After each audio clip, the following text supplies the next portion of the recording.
રાજકોટ મહાનગરપાલિકાની નવી સત્તા સંભાળ્યા બાદ પ્રથમ સ્ટેન્ડિંગ કમિટીની બેઠક યોજાઈ હતી।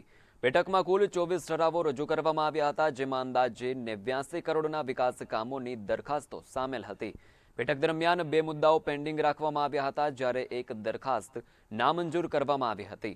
અર્બન ગ્રીનિંગ પોલિસી તૈયાર કરવાની દરખાસ્ત તેમજ રેસકોર્સ રિંગ રોડ પર ડેકોરેટિવ લાઇટિંગ સંબંધિત મુદ્દો પેન્ડિંગ રાખવામાં આવ્યો છે, જ્યારે કાલાવડ રોડ અને પેડક રોડ પર આવેલા જિમ્નેશિયમનું સંચાલન ખાનગી એજન્સીને સોંપવાની દરખાસ્ત નામંજૂર કરવામાં આવી। બાકીના તમામ ઠરાવો મંજૂર થતા અંદાજે 85 કરોડના વિકાસ કામોને મંજૂરી આપવામાં આવી। આજની સ્ટેન્ડિંગ કમિટીની બેઠકમાં 24 દરખાસ્ત હતી, 2 પેન્ડિંગ રાખી છે વધુ અભ્યાસ અર્થે અને 1 નામંજૂર કરી છે। પેન્ડિંગ 9 નંબરની દરખાસ્ત હતી ગ્રીન અર્બન પોલિસીની, જેનું કાંઈ ડિટેલિંગ અમને પૂરું માહિતી અધિકારીઓ પાસેથી મળ્યું નહોતું, એટલે તેમના માટે એ પેન્ડિંગ રાખી છે। અને બીજી એક છે 23 નંબરની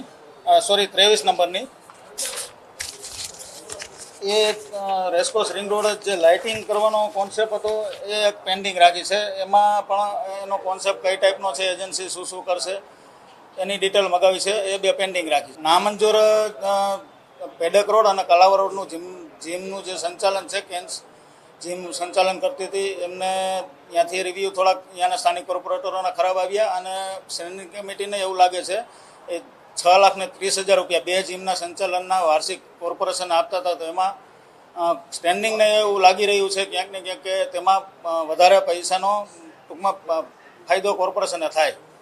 ટોટલ 89 કરોડના કામોની દરખાસ્તો આવી હતી, એમાં 2 પેન્ડિંગ અને 1 નામંજૂરને બાદ કરતાં અંદાજિત 80 કરોડ કે 85 કરોડ જેવું અંદાજિત કામ મંજૂર કરવામાં આવ્યા। એટલા માટે જ આપણે પેન્ડિંગ રાખ્યું છે કે 5 પદાધિકારીઓ અને પાર્ટીના આગેવાનોની સલાહ અને માર્ગદર્શન લઈને પછી આગામી દિવસોમાં એના માટે વિચારશું કે કરવું કે નહીં કરવું।